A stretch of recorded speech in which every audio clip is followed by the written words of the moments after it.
بھروسہ کر۔ وَيَرْزُقْهُ مِنْ حَيْثُ لَا يَحْتَسِبُ، وہاں سے روزی دوں گا کہ تو نے کبھی سوچا بھی نہیں ہوگا۔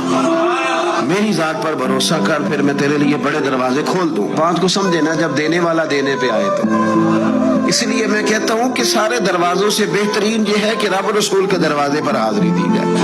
وہاں سے ملے تو پھر کوئی روک سکتا نہیں، کوئی سیاست، کوئی شخص رکاوٹ بنتا۔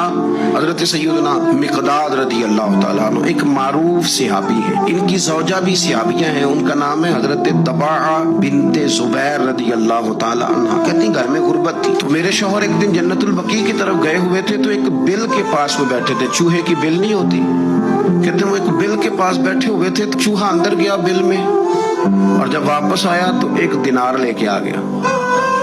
پھر اندر گیا، یعنی ان لوگوں کو بلوں سے دینار ملتے تھے، ہمارے سارے پیسے ویسے بلوں میں چلے جاتے۔ اندر گیا اور 1 دینار لے کے آ گیا، پھر گیا تو پھر 1 دینار لے کے آ گیا۔ کہتے ہیں وہ 70 دفعہ گیا چوہا اندر، وہ چوہا 70 دفعہ اندر گیا اور 70 دفعہ 1 دینار لے کے باہر آیا۔ حضرت مقداد فرماتے ہیں میں نے انتظار کیا لیکن 71ویں دفعہ پھر نہیں آیا۔ علامہ یوسف نبہانی علیہ رحمہ نے اس کو لکھا ہے، فرماتے ہیں میں نے وہ پیسے اسی طرح اٹھائے 70 دینار اور میں نبی کریم کی بارگاہ میں لے گیا۔ میں نے کہا حضور اس طرح کر کے نہ چوہے کی بل سے 70 دینار ملے، تو فرمانے لگے کہ میں نے وہ 70 دینار لا کے حضور کی بارگاہ میں پیش کیے تو نبی کریم نے 2 جملے ارشاد فرمائے، 2۔ پہلے حضور نے یہ پوچھا، فرمانے لگے کہ چوہا خود لے کے آیا، آپ نے بیل کے اندر ہاتھ تو نہیں ڈالا؟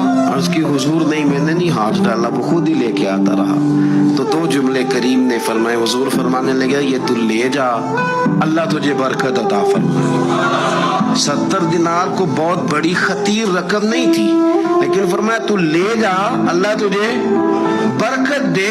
آپ کی زوجہ حضرت طباعہ بنت زبیر کہتی ہیں کہ 70 دینار اور دعا نبی پاک کی، تو فرماتی ہیں پھر میں نے اپنے گھر کے اندر نہ بوریوں میں چاندی بھر کے رکھی ہوئی تھی، پھر بھی مال ختم نہیں ہوتا تھا۔